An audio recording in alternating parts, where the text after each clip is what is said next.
Yo, yo, yo, welcome back to the Justin Henry Show. What up, what up, what up? It's April 18th, and we got a special guest coming on the show today to talk about Kings basketball. This playoff stuff, man, it's been getting intense recently. So we had a couple playoff games yesterday, and out here in Sacramento, I would probably say this is the best series of the bunch right now. Kings and Warriors got hot last night. And we saw some intense play. We saw the Warriors go up. We saw the Kings rally back, get the win last night. So we're definitely going to talk about that. And then we also saw a little bit of controversy, right? Just talked about this. Just talked about Draymond Green and what he was doing on the court. And yes, it happened again. And he got into it with the fans. A whole lot of stuff, and he got into it with Sabonis last night. I got some shit I gotta say about Draymond. I gotta get this off my chest because this dude's crazy. But we got other games, other series. Obviously, I would still say it's been exciting. Like as a fan of the sport, as somebody who likes to be involved with the sport, I am loving what I'm seeing out of these NBA playoffs right now. Very competitive. We got 3 games on tonight, too. So we got to talk about the games on tonight. Celtics, Hawks, Knicks, Cavs, Suns, Warriors. Suns, Clippers. They all play tonight as well. So we'll definitely get into that. And then also, there's some, it's draft time, right? So draft season's here. We got rumors coming out about quarterbacks and where they're supposed to go in this draft. So we got to talk about that too. But first, man, one of the news stories that kind of just came out today and I wanted to get to before we got everything else going. Demar Hamlin expected to be back on the field. So we saw him go down in the Cincinnati Bengals game. Obviously, took everything by storm there at the end of the season last year. So shout out to Demar Hamlin. Looks like he's been fully cleared to return to football activities. You love to see it, man. So hopefully we get to see him in action. Everything with his health is first and foremost. So hopefully that is good to go. More than anything, that he's good to go and play. But want to see DeMar healthy. Want to see him playing on the field because football is better when talent's there. And it was kind of sad to see how the thing played out for the Buffalo Bills for him last year. And so if he has a chance, I know he has the merch that's out, the 3, the hearts. At the end of the day, I just want to see a kid playing football again and in good spirits. So. Shout out to Demar Hamlin for getting back on the field, at least getting the clearance to do so. It's a good thing to see. Now, I got to talk about Draymond Green. And the Sacramento Kings and Warriors played last night. It was a good matchup, right? Just good basketball. This Kings team is legit. As I've said multiple times on this show, the Kings are legit. And this team might make some noise here in the playoffs, more than anybody wanted to give it credit for. Like I told you, I live in Sacramento, so more than anybody wanted to give this team credit for. This is a contending team, right?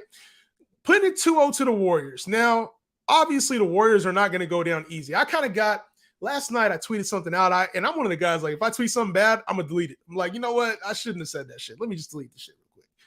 I tweeted out last night. I said, if Draymond Green is suspended for his actions in game 3, the Kings have a chance to sweep this series. And immediately I thought about it, and I was like, you know what? Let me retract that. That's just the instant I got to put something out on social media comment, right? This is a battle-tested Warriors team.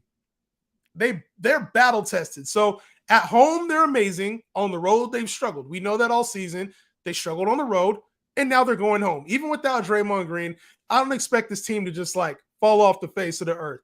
It's the playoffs. They know they're up against the wall. The Kings did what they were supposed to do at home, and that's protect home court advantage. So the instant reaction for this Kings Warriors series is to be like, man, the Kings are the best. They're the better team. They're going to win, yada, yada, yada.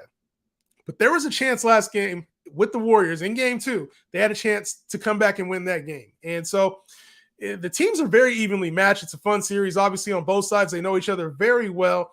But we have seen some shit out of Draymond Green that can't be excused. Like, what is this dude's deal? What is his deal? Game 1, he's sitting on top of Domantas Sabonis towards the end of the game, obviously to try to get a 4-on-4 situation, give numbers an advantage of the Warriors. I get it. But it's like it's some dirty play. And then in game 2, I mean, Sabonis is getting beat up all game. He gets hit in the jaw. He's hurting his knee, his lower extremities. Dude is getting beat up. He falls down on the floor in like the fourth quarter, and he happens to grab, like, you've fallen down on the basketball court. If you ever played the game, you've fallen down on the basketball court, like you're trying to protect yourself. And yeah, it might be a little scummy down there. Sometimes you make some plays. He grabbed Draymond's foot. But then Draymond decides that he's going to go and not just get his foot out of the hold. He's going to completely try to collapse Domantas Sabonis' ribs and lungs. He just decides to step on him and then completely jump off of him. Now, I know it could have been worse, and he could have been a lot more forceful with it. But, dude, Draymond, we've seen you kick people in the nuts. We've seen you aim for the heads. Like, you are a dirty player at this point, and you're in your mid-30s. You're a vet in the game, dog. Like, what's your deal? I don't like it, man. And so, obviously, he got ejected for the game. Probably going to see some kind of suspension. Who knows? I know the flagrant 2 ejection was there, so that'll be a big missing piece for this Warriors team if he happens to not be involved in the playoffs. But Sabonis got beat up. He had x-rays. They were negative. All in all, it was a bad experience for this Warriors team who is down 0-2 now. And teams that are down 0-2 have a 32-410 all-time record. 92% of the teams that win game 2 or that are up 2-0 go on to win the series. So I got to bring my man Nick Durst in, man. Nick Durst, producer. Shout out to the homie Nick Durst, man. We go back a long ways, but he's one of the producers and editors for this show. And I got to get his take on some of this stuff because to me, bro, like, normally Matt comes in and does this shit with me, but my guy Nick, we've been doing this for a minute, man. Nick, what's going on with you, dog? What's up, Justin? Happy to be here with you. Thanks for popping me on here. Well, it's I would have liked to be in a better mood, but seeing the whole Draymond Green thing happen yesterday, bro, I was to be honest, I was like, dog, what are you doing? I see, what are you draped out in Knicks gear, bro? Come on, man, what's all the Knicks gear on, bro? You Knicks going somewhere or what? I got my Knicks playoff shirt on because I don't know how much longer I can wear it. I still don't know if they're gonna make it out of the first round. So I figured let me put it on today. They won a game. The last time we were in the playoffs, I couldn't wear any Knicks merch because it was like you blink and the series is over. The Hawks destroyed them. So I was like, let me break this out. I haven't worn this since the Steve Novak, Jeremy Lin days. The old school days, right? Good old days. The good old days. Well, the Knicks are doing well right now, up 1-0 against the Cavs, who play tonight. But I don't know if you had a chance to stay up. I know you're out there on the East Coast, man. Stay up and watch this Kings-Warriors game. It's been a hell of a series, right? And obviously it's going to be the talk of the first round outside of maybe the Suns-Clippers series, depending on how it goes. But this Kings and Suns series, or Kings and Warriors series is getting pretty intense. What'd you think of last night's, all the commotion about last night, bro? So, yeah, I'm an East Coast guy, but to me, it's kind of like, the big brother versus little brother matchup now. I got to equate it a little bit to Mets-Yankees here, where the Mets are kind of taking over the town from the Yankees now with Steve Cohen, the owner and whatnot. And it looks like the town is lighting the beam here. They're taking over. The Kings are taking over for the Warriors here. Now, there's a difference between like a step and a stomp. And basically, a step is like, you just kind of like, here's my hand, step. Draymond, he was like, let me get up and stomp. I mean, he recoiled, like he went down and like crouched, and you could see him kind of look down and like, where am I at right now? And he said, oh, it's Sabonis. Let me put a little extra on that one. Take him out. So. Yeah, he did. I don't know. Do you think it was dirty? Like, because there's some people who said, you know what, Sabonis shouldn't have been grabbing at his ankle, and I get that, right? And then there's others you see it like it's a full ass stomp. I don't think he premeditated that, and he was like thinking. I think he was just kind of in the heat of the moment, got tangled up, and he was like, "Bam, let me stomp." So yeah, they get the flagrant 2. He's out of there. That makes sense. I don't want to see him get suspended though. I don't want to see that again. We've seen that happen before, and it cost the Warriors an NBA championship. I don't care about the Warriors, bro. Like, at the end of the day, he keeps doing this shit. I'm like, at some point, you got to pay. Well, I think that Steve Kerr needs to get things under control here. I mean, he's got teammates punching each other in the face. He's got Draymond Green, who does this all the time. And to me, Steve Kerr, probably the most overrated coach of all time. Everything to him. I think this team could have easily won championships with Mark Jackson. Or look what they do at Mike Brown. when he was coaching because Kerr was out all year. And now look at Mike Brown. He knows exactly what's going on with the Warriors, and that's why he's going to be the coach of the year. And I think Kerr's got to get this under control. It comes down to him. It's on him. And if he doesn't get this under control, sure, you blame Draymond Green, but you got to blame Kerr too. I'm sure Curry was talking to Draymond after the game and Thompson, but ultimately it's got to come down to Kerr's got to either send a message with the minutes. I know he wants to win. It's a thin line to toe there, but somebody's got to send a message somehow. Yeah, I like Steve Kerr, man. I feel like he's a good coach. And yeah, he had a lot of things handed to him from the Mark Jackson era, and this team, this Splash Brothers unit was already kind of put together well. But I think he got it. He uses his experiences. He leans on the guys a little bit. And there's only one player he doesn't have under control. It's crazy ass Draymond. That's it. So I'm sure you think Draymond's going to be dealt this offseason? I think he's gone. I think he's out of there. I think they have to. And I think Clay, there's a possibility of him also leaving too. So I thought trading James Wiseman was so stupid because if they get out of this round, I know Wiseman isn't like on the level of some of these bigs, but really, like, who's going to guard a potential series with the Nuggets, Jokic? Who's going to be guarding your guy Anthony Davis if he's on the court? At least Wiseman is a huge body there. He gives you stuff. I mean, he was a good reason. He was maybe not the reason, but he was one of the reasons they won the championship last year. Right. So I don't know. They got nothing for him. They've been on the Hampton Fives, though, that small ball five, and it's worked for them in the past, and they have it right now with Wiggins kind of playing big. Kuminga plays big sometimes, so I'm not too concerned about it. They obviously will have to have some road success, though, because they went into Sacramento, which has been electric to play in. That shit's going to be crazy for the rest of the series. We know the Warriors already do well at home. So if the Warriors want to advance, no matter what, they got to get better at home. They got to get better on the road. But we're going to talk Kings later. We got my guy Leo B is coming on from Cowbell Kingdom. Want to get your quick thoughts on the Knicks-Cavs series really quickly. Obviously, these two teams play tonight. Knicks went on the road, played the Cavs. And you know what? I thought Jalen Brunson, that signing, it was a little costly at the time. I was like, you know what? They're paying him like he's a superstar. But there's a reason they paid Jalen Brunson the money that they did. He shows up in the playoffs. He is a superstar. I got to give Jalen Brunson more props. And this Cavs team, man, they're tough. They're gritty. They're at home. This feels like obviously it's a must win for them. How are you feeling about the Knicks heading into game 2? Well, watching game 1 really all season, I don't know if you could see it, Justin. I got some tears in my eyes of what could have been. Donovan Mitchell and Jalen Brunson backcourt. Instead, we're stuck with RJ Barrett, who shoots 2 for 15 from the field. This guy is on the bench because Josh Hart is the heart and soul of the Knicks, but he's sprained his ankle. He's going to be he's out. I think the Cavs are going to win and probably win big in game 2. But the Knicks did their job. They took that game 1. They took the road game. If Donovan Mitchell continues scoring 38 points per game, eventually it's going to be trouble for the Knicks. Yeah, and I don't see anybody stopping him. RJ Barrett, to me, it's crazy. You look at that draft, the top 3 picks, Zion never plays. John Morant, by far the best of the 3, but he's had his issues. Yep. And then RJ Barrett, he's well behind them. And then Cam Reddish after him. That ended up being a terrible draft. That draft was bad. It's like you look at Zion. Ja is the best by default because there's nobody really even close. Maybe like Jordan Poole was in that draft, second round, but like that draft was not a very good draft class. And I look at this Knicks team, and they have a great team. Like, I think just the talent, like when you look at the talent on the Cavs, you look at the talent on the Knicks, you're like, they're talent deficient, right?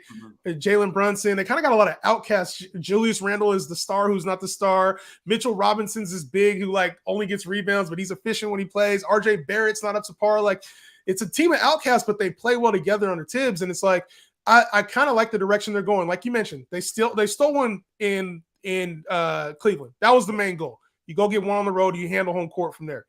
So I think it should be a good series. Give me a prediction for the outcome of the series, Nick.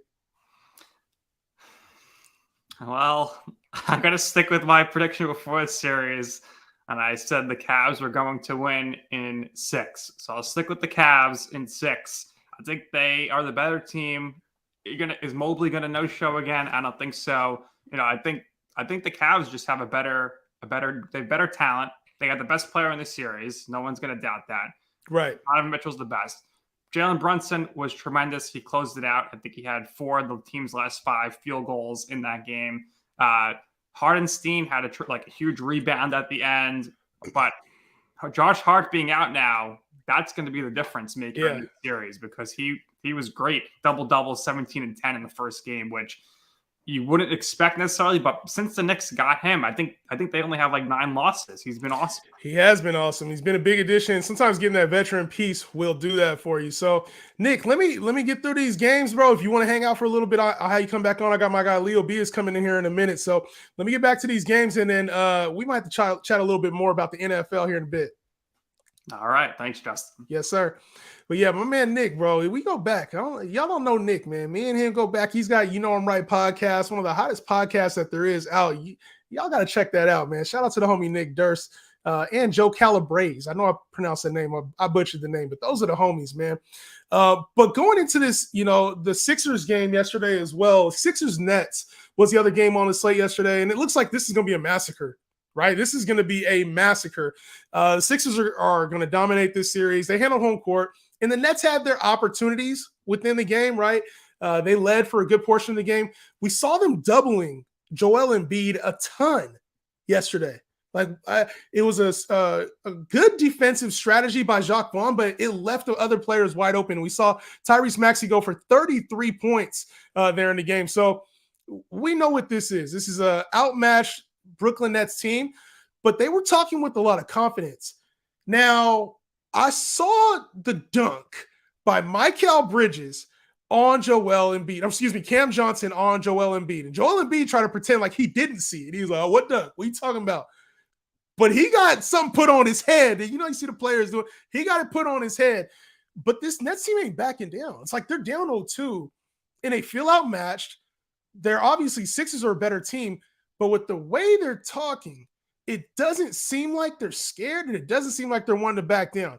Normally, you could just chalk that up to like that's a playoff team, but the Nets seem like they might have a little bit of juice. So I ain't too mad at the Nets, man. They're down right now, and Cam Cam kind of showed out in the game yesterday. Had early 3-4 triples in the first few minutes of the game, and also got that dunk on his head. So a lot of good things coming out of that matchup. We'll see. It should be a sweep. Maybe the Nets get one at home. Some breaking news coming out of Pittsburgh. Breaking news coming out of Pittsburgh.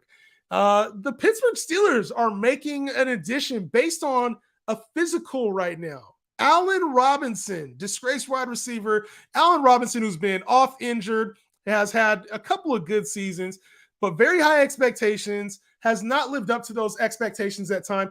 Allen Robinson is heading to Pittsburgh pending a physical.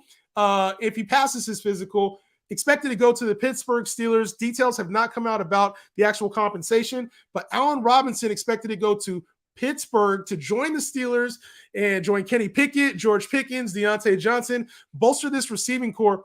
Very good move for the Pittsburgh Steelers. Obviously, trying to have Kenny Pickett make the addition, the jump up, right? That sophomore jump, and getting a guy like Allen Robinson, a veteran who's in improvement mode right now, right? He's 29 years old. A lot of expectations put on Allen Robinson, but this is a guy who can help out this team. He can help out this Pittsburgh Steelers team that's trying to make the playoffs in a very competitive division. So I like the move, getting Allen Robinson. For fantasy purposes, I put him probably still wide receiver 4, wide receiver 5. He's more of a dart throw, but in real football, I think this can help them with blocking. This can help them with a lot of things. Let George Pickens kind of be free on the outside. Deontay Johnson can move inside and be a little bit better. So this is a good move. I'll try to get more details as the show is going on, if we can get compensation, trade compensation. But shoot, Allen Robinson's another veteran piece to help out the Steelers team in a division that the Browns are getting better. The Bengals obviously are getting better. And the Ravens, if they sign Lamar, they have gotten better too. So this division is going to be competitive. They need all the help that they can get.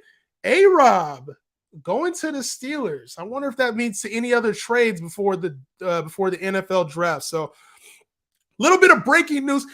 On the Justin Henry Show, we haven't had a whole lot of breaking news. So it's good to get some breaking news on the show. A-Rob, man, let me know your guys' thoughts in the comments on Allen Robinson heading to Pittsburgh. I'll bring it up again in a little bit here. I do want to preview the matchups for tonight before getting into some more NFL stuff. Obviously, the Celtics and Hawks played game one a couple days ago, and it was a rout. Celtics handled business. Hawks didn't look particularly close. And tonight, the Celtics are favored to win the game tonight heavily. I expect that to be the result. Now, we've seen the Hawks play big at times, but I don't think this is the situation where Trae Young is going to really elevate his level of play. I think the Celtics are ready to make a run, and they're now the favorites with Giannis out. They're now the favorites to win the Eastern Conference. So looking up to this series, to specifically this game tonight, I expect a higher scoring game, and I expect the Hawks to really come out with a lot of energy. Like we've seen them come and make a nice run here in the Eastern Conference in the past, but what I'm expecting is these guys to really make a push towards like that NBA title run. They're focused on the title, and I think the Hawks right now are focused on just winning this game on the road. So I like the Hawks tonight to cover, but I don't really like them to win the game tonight. So I think it's a good spot. I think the Hawks come out with a lot of energy, but the Celtics will assert their dominance. And the matchup I'm most curious in is this Marcus Smart, Trae Young matchup. This is going to be the matchup of the series because if Trae Young does get loose, they're going to have to make some defensive changes. So right now he's the one player. If you stop him, you kind of stop this offense for the Hawks. So it should be very competitive in that form. But the Boston Celtics are a team that has so many defensive wings. It might be a tough go-around for this Hawks team tonight. So overall, I could see this being a very close game, especially leading up towards, the second half of the game. Hawks will be close. I do think the Celtics will pull away at some point. Should be a good matchup. Jason Tatum is taking that leap as well. So how are they going to defend him? How are the Hawks going to defend Jason Tatum with DeAndre Hunter there? Obviously Jaylen Brown a little banged up. They're going to need Jason Tatum to take on a larger role. So we'll see how it plays out tonight with this Hawks-Celtics game. I expect the Hawks to still handle business. Knicks-Cavs, we talked about it with Nick. And, obviously the Jalen Brunson, Donovan Mitchell matchup, quote unquote, is going to be the one to watch. There's another individual matchup we're going to talk about here in just a second. But this is one of the better individual matchups of the first round, right? Jalen Brunson and Donovan Mitchell, it really reminds me a lot of when Jamal Murray and Donovan Mitchell went up a couple years ago in the bubble, and we saw some huge performances out of both. Donovan Mitchell putting up 38 points in a loss is crazy already in itself, but Jalen Brunson hitting clutch shot after clutch shot has really proven why he's the cornerstone for this Knicks franchise moving forward. I think the Cavs handle business tonight, and we see a lot of the defense that made them the number one defense in the league all season long. But Donovan Mitchell, all the scoring without the wins, right? The career success. I think there should be more pressure put on Donovan Mitchell than there has been. The Cavs gave up a lot of draft capital to get Donovan Mitchell. 4 first-round draft picks plus Colin Sexton and other pieces. Now they're in a position where they could say, first round loss to the Knicks. It's not that bad, right? We did well as a franchise. We got Donovan Mitchell. The young guys look good. We were a top 4 seed. I think a loss to the Knicks this series, we got to really start looking at Donovan Mitchell. Is he a superstar or not? There's a lot of pressure on him in this series, in my opinion. So I want to see him have an elevated level of play today that doesn't just lead to points, but leads to wins. Donovan, step the game up, bro. I want to see it. I want to see it out of Donovan. So for me, I'm looking at this series, and I think that there's a lot of potential with it. But if the Knicks win tonight, it's not looking good for Madison Square Garden's a tough place to go in there. We've seen some historic performance in the playoffs, but it's a very, very tough place to play. All right. Moving on to Suns and Warriors. I keep saying Warriors. Suns and Clippers. I don't know why I keep wanting to say Suns and Warriors. Suns and Clippers. This matchup to me is super intriguing. And it's intriguing for the fact that we're getting probably 2 of the best players in the league going head-to-head in a matchup that nobody's really talking about. It's a very underrated matchup. Like, we got LeBron and Ja. We know about that. We got Curry versus the Kings. We know about that. But this Kawhi and KD matchup quietly has been a very good matchup. And even Russell Westbrook. Russ has been playing at a crazy rate defensively. There was a stat. Russell Westbrook guarded KD, Chris Paul, Devin Booker on 59 different possessions, only allowed 6 points. For everything you want to say about Russ, I've been on the Russ hate train at times in his career, especially recently, later in his career. For all the Russ hate, you got to give props where props is due. Russ, for shooting 3 for 19 in a game, Russ still had a hell of a game defensively and made an impact. But this KD Kawhi matchup might be one of the best we see because both of these players are like at the tail end of their prime. Both of them are leading their teams like defensively, offensively, still very focal points of their team, the leaders of their team. And we get this matchup, man. I kind of assumed that this Suns team would roll the Clippers. That was my assumption, that they would roll the Clippers, it wouldn't be close, and that they would have the opportunity to go and like get some early rest, right, with a sweep or a 5-gamer. I don't think that happens. I think the Suns win tonight. I think the Suns handle business tonight. Like, they'll win the game tonight. But I am concerned long-term because the Clippers have so much depth. We saw Eric Gordon come in there initially in the game, hitting big bucket after big bucket. Russ has elevated his level of play. Kawhi has elevated his level of play. And so when I look at the Suns, it is the depth. I didn't think it would be as big of an issue, but it is. Like, Torrey Craig played an awesome game. He's going to have free shots at will. Terrence Ross, I'm assuming at some point will get his time to shine in the series. Campaign is obviously a good depth piece, but this team, they are 4 deep. That's it. And against this Clipper team that's like 8 to 9 deep, I would say, maybe even more if you really get deep in your bag, it might be a struggle. So initially I had this pegged as like a 4 or 5 game series. 4 or 5 game series max. I thought for sure it would be 4 or 5 games max. This shit's going 7. This shit's going 7 down to the wire, 6 or 7, I would say. It's going to be a longer series than I thought. And this Kawhi KD matchup is going to be one for the ages. I think Kawhi's proven, Kawhi Jordan, as I like to call him, is still one of the best players in the NBA. And this is his chance to prove his worth. Why he sits all them damn games every single year. This is his chance to prove why for the playoffs and for a finals run. So a lot of us have counted out. The Clippers. A lot of us have counted out Kawhi Leonard as the player who's past his prime or not a top 5 player anymore. Kawhi is still that dude. Russell Westbrook, is he still that dude? Like, without Paul George, he's taking on the challenge. And I know we talked yesterday about like him with the fans and shit, the crazy attitude. But on the court, his intensity, like his willingness to win, I gotta respect what he's doing, bro. So Russell Westbrook, bro, like he earned a little bit of my respect. The Suns got to figure some things out tonight, though, right? Because they played well, but the Suns need to figure out who is KD going to be a part of their closing unit? Is KD going to be their guy, or are they relying on the Suns of the past with Devin Booker being their team leader, Chris Paul being their guy? Obviously, he's going to be their facilitator, playmaker. But what kind of team do we see for the Suns is going to be the biggest thing that I think is going to be the talking point. Which Suns player steps up in the fourth quarter? It better be KD. It better be KD. My man Nick talked about Westbrook's defense. He hit me on the private chat. I got to see if he's ready. If he's ready to talk about Russell Westbrook's defense, because, you know, we're talking to Russ, man. There's a lot of great things that Russell Westbrook does, but in the fourth quarter, normally like 2 minutes, I'm kind of like, I don't want him on the floor, but he's proven that he needs a spot here on the floor, Russ. So Russell Westbrook, I saw the comment in there, Nick. Russell Westbrook, what you thinking about his defense, bro? What you think about Russ in general? Just that block and then throwing it off Booker was the best play we saw the first 2 days of the playoffs. That I was just so heads up because so many players, all right, you get the block, which nobody's going to hit that block except him. And then he has the presence to swat it off Booker. Who gave up on the play. Oh, what's going on?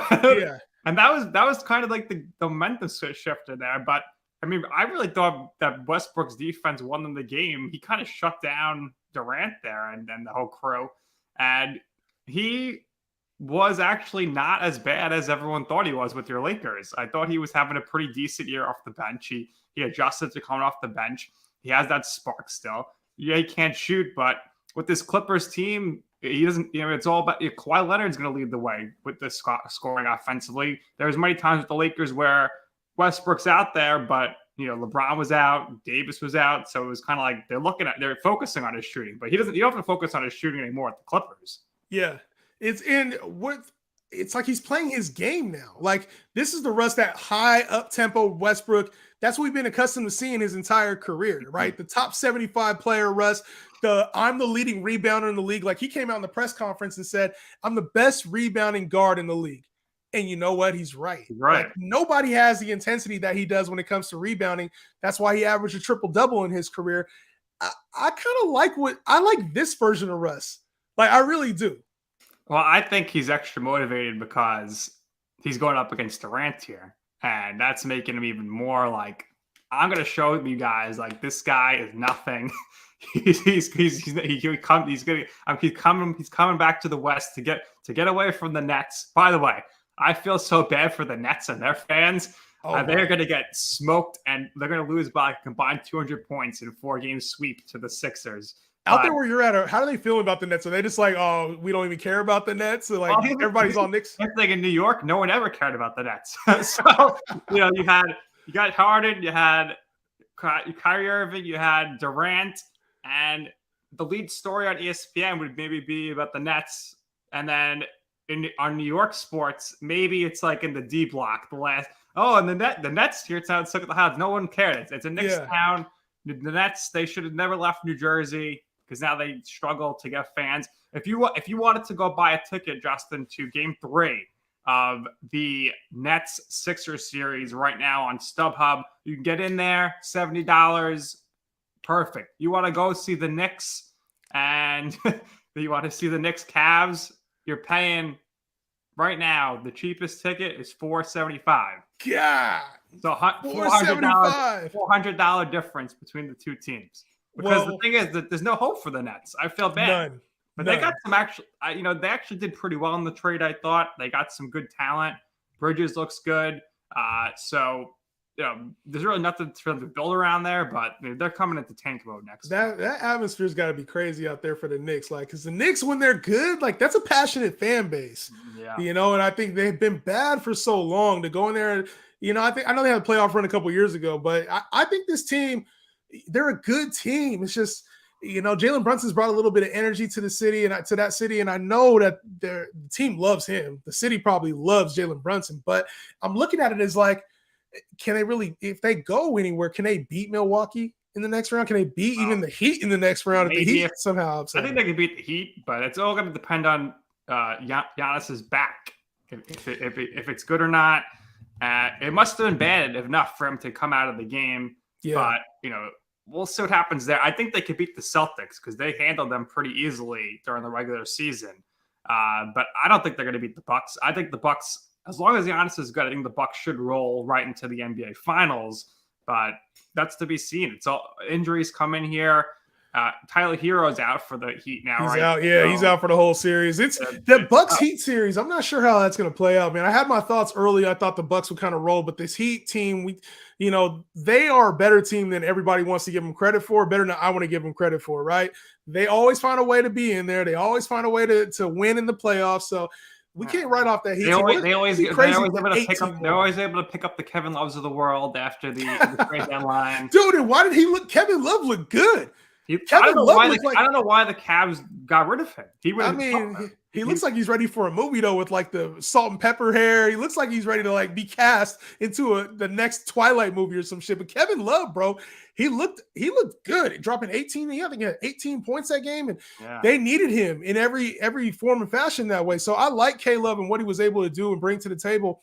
A hell of an addition, especially if Tyler Hero, he's out for 4 to 6 weeks if he can't come back at all for the playoffs. Do you think LeBron's going to get the gang back together next year? Kevin Love on the veteran minimum. Kyrie Irving, we know he wants to be in LA. Here's what I really think when it comes to LA. I think LA Bron has Anthony Davis. He's got D'Angelo Russell, right? The money is tapped out there. But what I really think is we might see Klay Thompson or his boy Draymond Green coming to the Lakers, and it's a reunion. So that's what I think. It's a clutch sports reunion with Draymond Green, LeBron James, buddy, And it makes shit. Maybe Kyrie's like, you know what? Hey, how Maybe about Ben Kyrie's Simmons, former clutch Ben sport? Simmons. You know, Kyrie might be off the stage and just decide I'll play for the minimum and just to join the Los Angeles Lakers. So Ben Simmons would be, hey, what's going on with him, bro? People hate him out there, right? Well, the Sixers fans hated him. The Nets fans hate him because he kind of represents like the end of any hopes they had. Yeah. Because they traded Harden. Harden was just like, I don't want to deal with Kyrie Irving anymore. Get me out of here.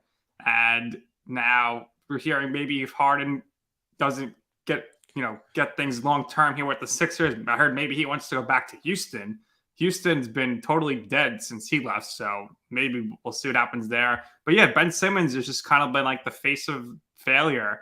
Yeah. And, he's got these off the court issues, so I try to give him a pass because when he's not having to be the guy, we know he's talented. We know he could pass the ball. Like this could have been the Ben Simmons Bowl. It's the Sixers and the Nets, and we're not talking about Ben Simmons at all because he's not. I think maybe Ben Simmons shut himself down because he didn't want to play against the Sixers in the playoffs and get booed mercifully. Oh my God, he couldn't take it. And like you mentioned, mental health is its own thing, right? And that's its own separate conversation. So we never know what somebody's going through mentally, but obviously he struggled with it. He got back on the court dealing with injuries again. I always liked Ben Simmons too. I thought he would have better place here in the league. And I thought he had superstar potential. And even when he got hurt on the Sixers, I wasn't ready to just give up on Ben Simmons like everybody else was because you didn't take a layup or maybe you weren't aggressive. To me, that's not a killer. But it that might have ended Ben Simmons' career, unfortunately. I mean, what do you think the chances of him bouncing back? They're probably low if there's this thing with the Nets, but he's got the big contract. But he needs to get to some place where there's less, attention on him. Like if he was in Cleveland, if he was in a market like that, if you put him in Minnesota with Edwards, of course, if you get him to the Warriors somehow, he's going to flourish in those scenarios, I think. You just watched James Harden drop 7 threes and just realize that was what was traded for Ben Simmons. And it's like, at some point, he's still young too, but it's like at some point, injuries tend to catch up, my man.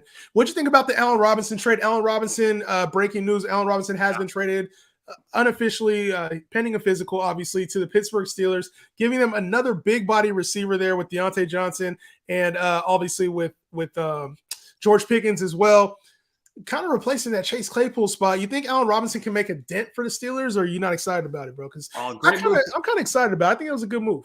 Great move for the Steelers. I don't know how much is left in the tank for Allen Robinson, but for number 3 receiver, I think that's great. They're going to pay less than $10 million for him because with the trade that Schefter put out, they're going to have to just pay a portion of the $10 million contract. And I love the Steelers. They keep their streak alive last year of Tomlin, consecutive seasons without a losing season. They had to win out. They did. I wanted to make the playoffs. It didn't break well, and we got stuck with like the Dolphins going into the playoffs and getting destroyed. But I like Kenny Pickett. I thought he was the best quarterback in the draft last year. He showed a lot of flashes. He's young though, still. Pittsburgh guy, staying in Pittsburgh. Yeah. Storybook there, passing the torch over from Roethlisberger. And for your first season to go 9-8, I think that was a tremendous job. I would say I would consider them a really strong candidate for the playoffs this year moving forward here. The Dolphins, I have questions about them still, but they're adding all these great receivers as well.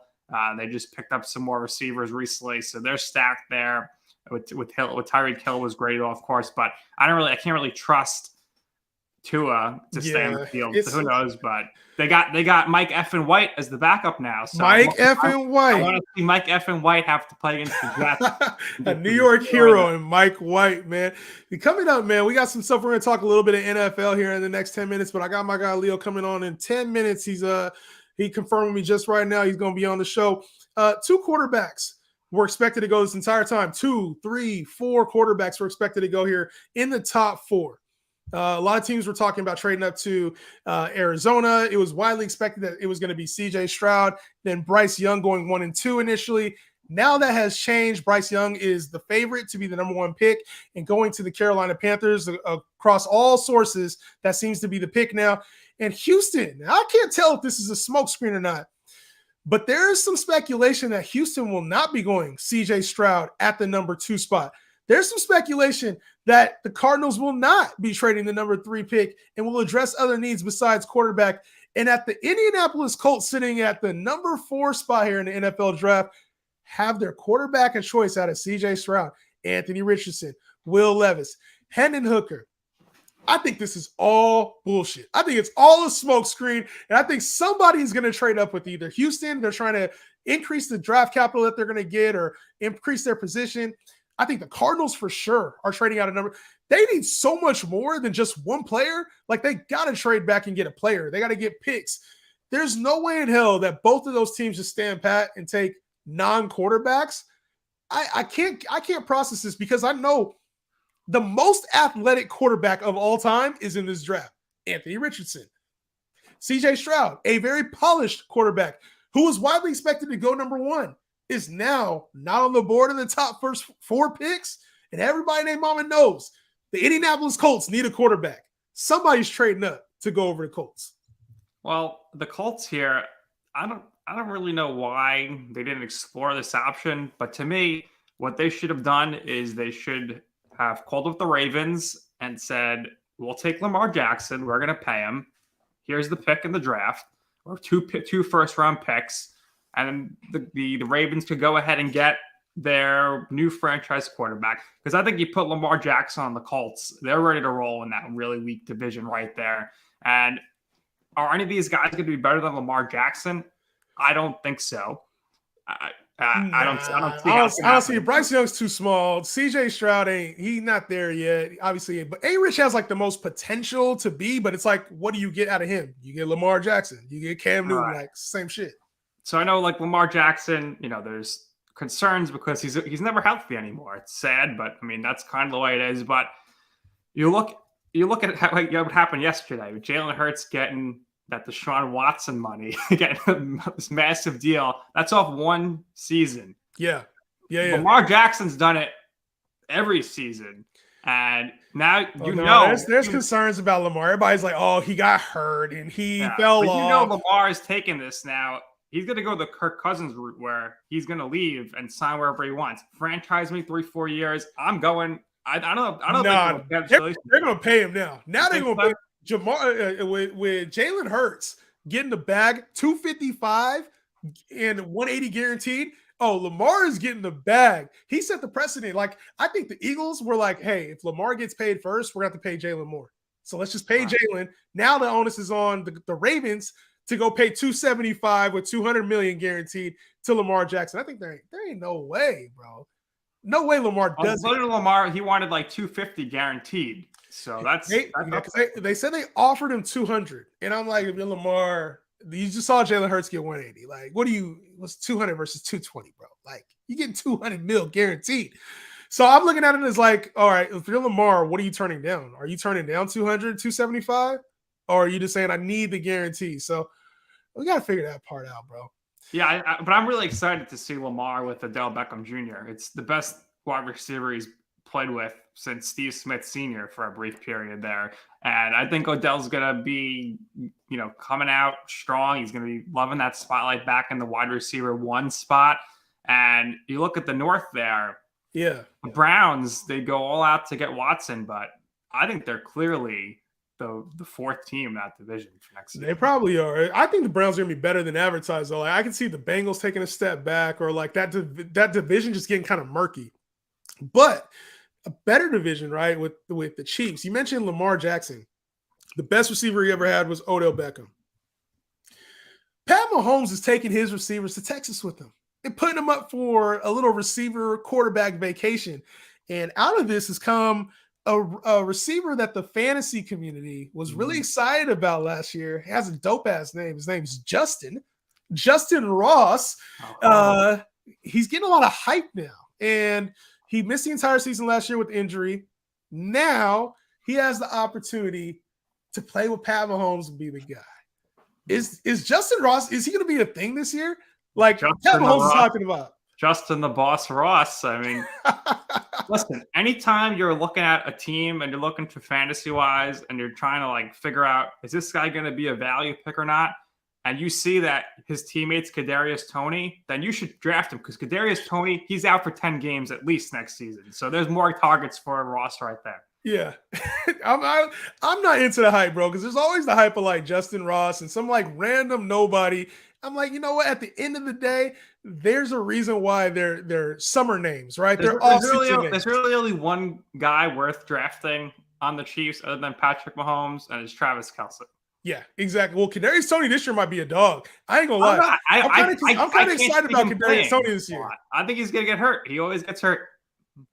I ain't banking on no injuries, bro. But my guy Leo B is about to come on, and he sets it off when he comes in. Nick, we're gonna get back on here, bro. I appreciate you, dog. All right, thanks, Justin. Yes, sir.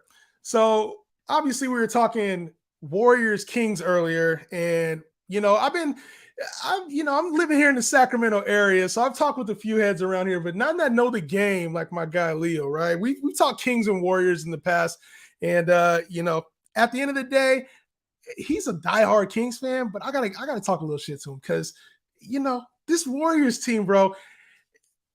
How is this even happening? How is this happening right now?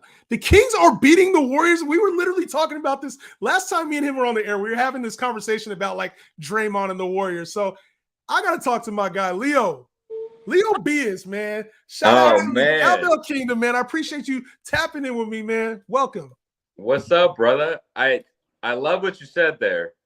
I'm not banking on injuries. Like, we don't do things to like say, oh, he might get hurt. No, you're gonna go with best talent available. And I love that mindset, bro. Because too many people be, oh, he might get injured. Like, well, I gotta take the risk. You can't control that shit. Like, those players that get hurt, even the best players get hurt. People were avoiding Christian McCaffrey last year, and what happened? He was still a top 3 running back in fantasy last year. So 100%. I don't try to avoid these injuries, bro. But sometimes injuries are unavoidable, and sometimes you're just laying on the floor and a guy decides to step all over your damn chest, bro. Nice. I like that. What the hell? Leo, what was that, bro? Like, we've talked about Draymond in the past, and like, for everything, as great a player as he is, he has that side to him. He has that like dirty-esque side to him, and it came out in full display last night. Yeah, I said that on my show last night that I love his game. I just don't love his character. And too many times he's shown to be way too dirty for my liking. I get it. He's trying to set the tone. He's very physical. That's what they're known for. But at the end of the day, this is an all-star, all-NBA type player. You don't do that to him, you don't do it to anybody, but especially like the upper level players. Yeah. And I'm sure I didn't watch his podcast last night, but if he doesn't issue an apology to him or shoot him a text, I'd be upset. And things like that go around the league, and other players start to take notice of that. Like, hey, like, that was unnecessary. I get it. He held your ankle, but you could have not stepped on him like that. You know what I mean? Like, I get it. Like, he could have avoided it, bro. Yeah. Like, there was a way to not just step completely on his rib cage and try to puncture his lungs. But you mentioned like Draymond kind of getting a bad name in the streets. He had an opportunity in the press conference last night to be like, you know what? I'm sorry, I didn't mean to do it. It was an incidental play. And like, there was a lot he could have said to at least alleviate some of like the intention part of it. I know you were there at the game, Leo. Did you have a chance to ask Draymond anything? Were you in the press room, or did you have a chance to ask any questions or anything? Like, what was the vibe there on like the sincerity of what happened? So I didn't go to the press conference for the Kings or the Warriors yesterday. I was just overwhelmed. So many people going up to me after the game. Light the beam, baby. Yeah, I was just like, I was trying to do the graphics for the post-game show because I was so consumed by the actual game. There's so many things that transpired yesterday. Like, if you followed my feed on Instagram, there was a dude that got kicked out. I did my best to try to get him kicked out just because the guy was literally like he was on your Westbrook shit, huh? Bro, he was yapping the whole time. NAC of purple, acting all tough. The Warriors were up early in the game, and he's talking all this. Y'all Kings fans don't know what it takes to win. We win championships. Yada, yada. And Kings fans were just already getting upset because this guy just did not shut up. And I respect Warrior fans, but if you're going to go to a Kings game or to any game that's like majority, just sit down and just relax. Like, cheer for your team normally. But if you're yapping individually to people, like pointing them out and talking shit to them, like, that's where it gets that's where you cross the line. And this, when there's alcohol involved, things can go south real quick. And for me, I was already distracted. I was in 104. And I'm watching this transpire, and I'm like, oh my gosh, there's gonna be a Kings that's gonna pop him in the mouth, and it's gonna turn into a brawl, and that's not good for the kids. And at this point, I'm just trying to protect everybody, and I'm like, and I call it, this Battle of the Bay, like how does Sacramento and Oakland and San Francisco, like there's bad blood sometimes between these guys. Exactly, and I'm telling security, like, man, kick this dude out, like. So they gave him a warning, and he kept yapping, and then once the Kings took the lead, everybody got on him, right? I mean, that's just that's a natural transition. And then next thing you know, he gets up and he goes to the security trying to snitch and say that they're bullying him. And I'm like, bro, you've been talking the whole game. Yeah. And I'm like, and I got to his face and I said, bro, relax, sit down, enjoy the game. And he's like, no. I'm like, bro, I have everything on video. I just haven't released it yet. I said, I caught you on video doing all these crazy things. And everybody's like, yeah, save the video. And, at this point, I'm like, dude, just relax, bro. And he just pissed me off. And I was just like, bro, I said other things to him, but I'm not going to say it here. I was mad at this point. I'm like, bro, I'm trying to watch the game, trying to do my job. And you out here just distracted. Like, you're in my vision. You know what I mean? So you was playing instigator, though. I know you were. You was playing instigator, weren't you? I mean, I was like, damn, like, relax, bro. That's crazy, man. So the intensity there, like, I was expecting, no lie, when the series started, I was like, it's gonna be 50-50 Warriors Kings fans. We know how the games go. Them and the Lakers, like they show up in groves. What's the atmosphere like? Because this seems like it's all Kings fans when you're watching from the TV. 98%, bro. Maybe 99%. Game 1, maybe 200 people were there. They're Warrior fans. Game 2, about 300. So definitely more. Yeah. But it was amazing to see that. Both De'Aaron Fox and De'Aaron Fox talked about this. I was shocked. I was expecting more like a 60-40, 70-30, which again, 30% is a lot of fans. That's like 30% of 19,000. So just do the math. I'm not good at math, but I know that's thousands of fans. And it was less than 200, honestly. It was amazing to see because for 3 weeks for the lead up, and I was telling you this, I'm like, it'll be a travesty if first time in 17 years we have Warrior fans invade our building, and they didn't. Kings fans came up to the plate and they hit a huge home run, and they made it feel like home court advantage. And Draymond and everybody was talking about how insane that crowd was. And I don't know many arenas, including Chase, that are that loud, that are that passionate. I mean, everybody's standing the whole game, and I'm like, and I'm you can hear it, you can feel it through the TV. I ain't gonna lie. Yeah, and like through the TV, I actually watched Game 1, like the last 5 minutes when it was super intense. It did not do it justice, bro. I was like, this is low. Like, I had a migraine watching that because for 2.5 hours, like my head was ringing. And watching it on TV, I'm like, and people were like, damn, it was so loud. I'm like, bro, this is nothing. I said, just watch my videos. Like, that shit was loud in there. It was dope, different. Bro. And then somebody yesterday, my boy Brownie Betts, one of the best handicappers that I know, he was like, I went to the conference championship for the 49ers, and this was so much louder. And like, that's crazy to say. That's crazy, bro. Like, I've been to the game, because I've been to Arco, right? So the old Kings Arena, and it's loud there. And the Golden One Center is like quietly an underrated home court advantage for the Kings, like especially when they're playing well. Now, you said you talked to De'Aaron for a second. How's the vibe from the team? Up 2-0 right now. Big win, very big win yesterday. Obviously, we don't know what's going on with Draymond, if there's a potential suspension or not. But how is the team feeling right now? They got to be feeling like confident, bro. They're very confident. Mike Brown it's the Mike Brown effect. He holds every single guy accountable. They signed that contract right before the year started. He signed it first. He set the tone. And again, accountability is a very cliche thing, especially in sports. Every new coach will talk about, I'm trying to set the culture. I want to hold everybody accountable. But at the end of the day, we see right away when you do and when you don't. We didn't see it with Luke Walton, obviously, from day one. There was already scuffles with him and his controversy of, the whole sexual thing. And he already got off to a bad start. And Mike Brown being under Steve Kerr for 7 years and just being that type of guy, like with so much charisma. In this first press conference, I was telling you, like, I was left in awe of how he speaks. of how he relates to people. The entire team was there. How he already put De'Aaron Fox on the blast. He was like, he's ahead of the snake. I expect him to be this, and that. And he set the tone early for him, man. And he's really been good on the perimeter all year long. I've talked about it. The analytics are showing that. The film shows that he's very elite on the perimeter. It's the second, third actions where he gets lost, as do every single member on this team. So, yeah, the analytics don't love his interior defense. But at the same time, like I was telling somebody else yesterday, I was like, I don't need him to protect the rim. You know, like, we're asking him to do a lot of different things offensively where he carries the load. Like, right. He's not Drew Holiday. Everybody can't be Drew Holiday. Like, Drew Holiday's amazing. There's one Drew Holiday, yes. Yeah, there's like one Drew Holiday. So, and Drew Holiday's not De'Aaron Fox offensively. Like, yes. You know what I'm saying? So, there's pros and cons to that, but he really took a step defensively this year and being in the 90th percentile all year long. Dude, defensively and even with his shot, bro, like his shot making ability has increased significantly from last year. Like he was a kind of a liability at the free throw line last year. Shooting the three ball, he wasn't as consistent. This year, he looks like a different shooter this year, and then it's showing up in clutch time when it matters most. De'Aaron Fox, he had 192 clutch points this season. The next closest was 150. De'Aaron Fox is him. I ain't gonna lie. Like I've had a lot of different thoughts about him in his career. You know, John Morant's been like a comparable.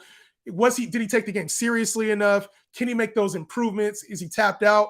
And he has definitely taken a huge stride this season. I think a lot of it too. Obviously, Mike Brown being one of the biggest, but the fact that he got married, his wife holds him accountable. She's an ex-player. Like she's a hooper. Yeah. And just having that stability just in life, you know what I mean? Like when that happens, things start to really settle down for you in your personal life. And that, I don't care what people say, that definitely translates to your professional career. Yes. Man. Kids and marriage. Yeah. Whether it's in business, you know what I mean? Like the very great entrepreneurs, they all say it. I'm married, good wife, like someone to go back to home to and like have kids. Like that shit matters at the end of the day. And like that, I feel like that really helped them. And then when they were on and I'll tell you a story, when they were on their honeymoon, they legit cut it like 3 weeks short because she was like, you got to get back in the gym. And like, that's the wife telling them that. So, you know what I'm saying? Like, that's accountability. That's trying to strive for greatness as a couple, like together, because obviously it takes a couple to like achieve these types of things. And for me to have an 8-month-old baby and to see, you know, Reese yesterday courtside with the baby, that was dope. On, I can't even imagine. Like, it's so loud in there, bro. Like, and he's younger than Mike. He's like maybe like 4 months, like 5 months maybe. And I'm like, bro, his head must be ringing, and like it's intense in there. Like dad is going off, you know, doing this thing in the fourth quarter. And, you know, like as a dad to like see your kid there, I can't imagine. Was he crying? Was he not? Yeah. Like, there's a little bit of that human element to it too. And I'm just in awe of like how strong of a couple they are. And I just love seeing it, man. And it's really helped them out this year. That guy's a stud. I mean, he's been balling. Like De'Aaron Fox is, he is, bro. And taking the leap that everybody thought he could. And now we're seeing it. So I want to get your thoughts on this before you get off, Leo.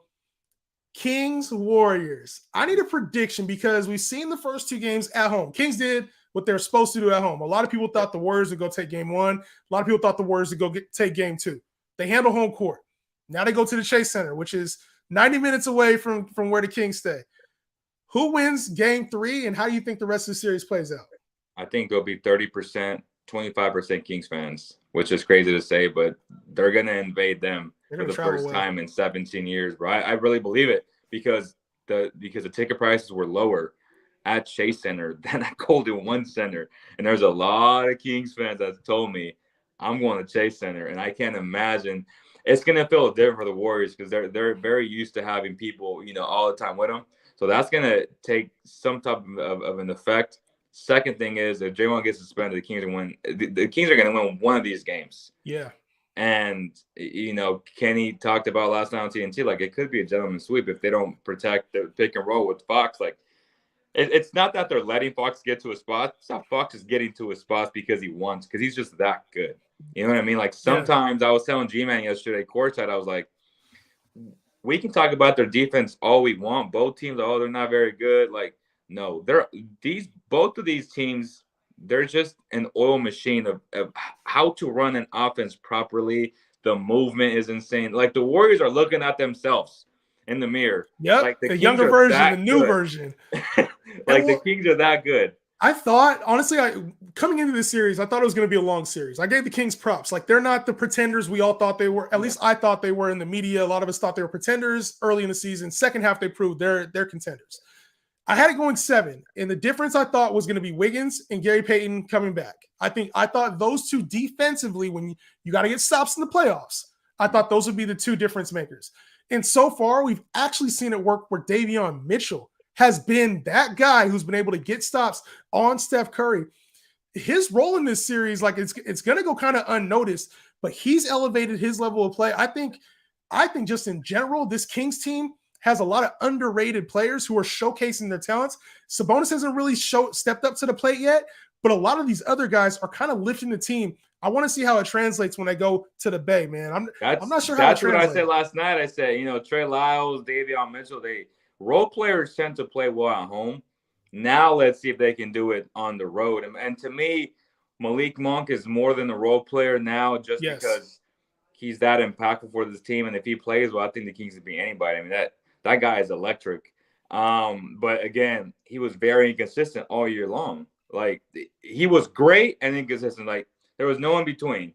So either he's great or he's really bad. So far through 2 games, he's been really good. And that's the good side of Malik Monk that we love to see. But you're right. Bay Area, I had the Warriors in 7 just because I thought that they could turn on the switch. But, looking at it now, it's like it's hard to do. And if you disrespect the game, it'll come back and bite you, bro. Like the Warriors didn't take a season. I feel like they didn't take a season series at all this year. And maybe they thought they could do it.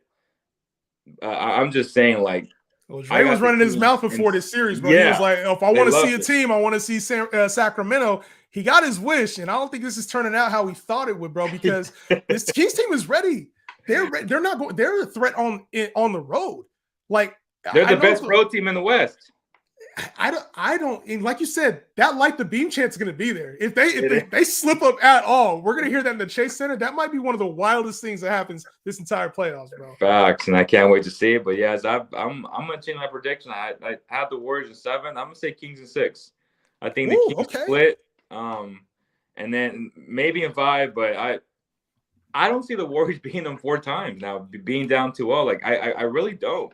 I just feel like the Kings play too fast, especially in the half court, and they just don't have enough, in my opinion. Like, who's guarding Sabonis? And Sabonis, like you said, Sabonis had a good game yesterday, but like he hasn't even hit like his like all NBA level yet. Yeah, he's not playing. I thought he wasn't playing well. The numbers might say otherwise, like stats wise, but I think he could be playing better. It looks like he was kind of he was letting the physicality kind of get to him. I noticed, like he wasn't making the same usual plays. So for me, I thought he was a little, he was struggling just a little bit in that aspect. But for me, I look at Sabonis and I'm like, if you can play even better, this Kings team's going to be a problem. If they get any level of play better than what they have been out of Sabonis, you might be right. Gentleman sweep or even sweep, bro. Oh, that'd be crazy. Wouldn't that be crazy? Kings in 4. Yo, Leo, I gotta have you back on, bro. Obviously, we're gonna do this again, man. Appreciate the time as always. And you going to the game? You gonna be there at Chase Center? I'm not sure yet. I mean, I have access to it. I don't. Yesterday, I'll be honest. Like, I got home like at 2:30 a.m. I don't know if I can do that at Chase. Like doing like a late show, driving. What is that, like an hour and a half? I have a kid now, man. I woke up at 6 to feed him, and I'm like on no sleep. I have meetings all morning. It's hard, man. It's hard for me now. It's not what it used to be. Well, I appreciate you. Yeah, I appreciate you coming on and doing anything with me, man. And yes, when you have a kid, it changes everything. Tip the hat. What's the hat say? Uh-oh. Cowbell Kingdom, baby, in the house, man. Appreciate you, dog. Thank you so much. All right, my man. That does it for this episode today. We had a lot to talk about. Obviously, we'll be back on tomorrow to talk more NBA playoffs. And obviously the games tonight, games tomorrow, we'll play Daily Dozen. But that does it for the Justin Henry episode today. Peace out. See you tomorrow.